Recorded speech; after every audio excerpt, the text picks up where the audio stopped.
ಆ ಭೋಗನಂದೀಶ್ವರ ಭೋಗನಂದೀಶ್ವರ ಶಂಭುವಿಗೆ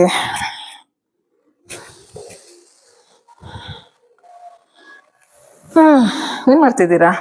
ಏನಿವತ್ತು ವಿಶೇಷ? ಬಹಳ ಪೂಜೆ ಮಾಡ್ತಾ ಇದ್ರಿ, ಏನ್ ಕೇಳ್ಕೊಂಡ್ರು ದೇವ್ರ ಹತ್ರ? ಅಯ್ಯೋ ದೇವ್ರ ಹತ್ರ ನನಗೆ ಮುತ್ತೈದೆ ಸಾವು ಕೊಡಪ್ಪ ಅಂತ ಕೇಳ್ಕೊಂಡೆ ಕಣ್ರಿ. ನನ್ನ ಗಂಡಂಗೆ ಆಯುಷು ಆರೋಗ್ಯ ಕೊಟ್ಟು ದೇವ್ರ ಕಾಪಾಡಪ್ಪ ಭೋಗನಂದೀಶ್ವರ ಅಂತ ಕೇಳ್ಕೊಂಡೆ ಕಣ್ರಿ. ಅದೇನಿವತ್ತು ಭಾರತೀಯ ನಾರಿ ಆಗ್ಬಿಟ್ಟಿದೀಯಾ?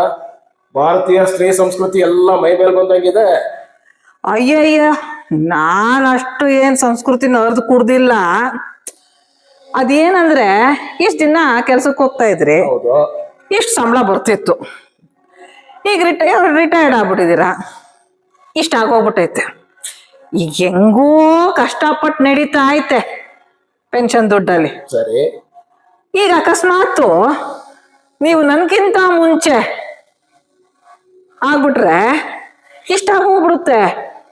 ಇಷ್ಟರಲ್ಲಿ ನಾನು ಕಿಟ್ಟಿ ಪಾರ್ಟಿಗೆ ಹೋಗ್ಲಾ, ಸ್ನೇಹಾಗ್ ಹೋಗ್ಲಾ, ಇನ್ನರ್ ವೀಲ್ಗೆ ಹೋಗ್ಲಾ, ಕಾರ್ ರ್ಯಾಲಿಗೆ ಹೋಗ್ಲಾ, ಪಿಕ್ನಿಕ್ ಹೋಗ್ಲಾ, ಹೆಂಗ್ರಿ ಇಷ್ಟರಲ್ಲಿ? ಬಹಳ ಕಷ್ಟ. ಬಾಳ ಸಿಕ್ಕಾಪಟ್ಟೆ ಕಷ್ಟ ಕಣ್ರಿ. ಅದಕ್ಕೆ ನೀವು ಆಯುಷು ಆರೋಗ್ಯ ಚೆನ್ನಾಗಿ ಇದ್ರೆ, ಜಾಸ್ತಿ ಆಯುಷು ನನಗಿಂತ ಇದ್ರೆ ನಾನು ಸುಖವಾಗಿರ್ತೀನಿ, ನೀವು ಸುಖವಾಗಿರ್ತೀರ ಅಷ್ಟೆ.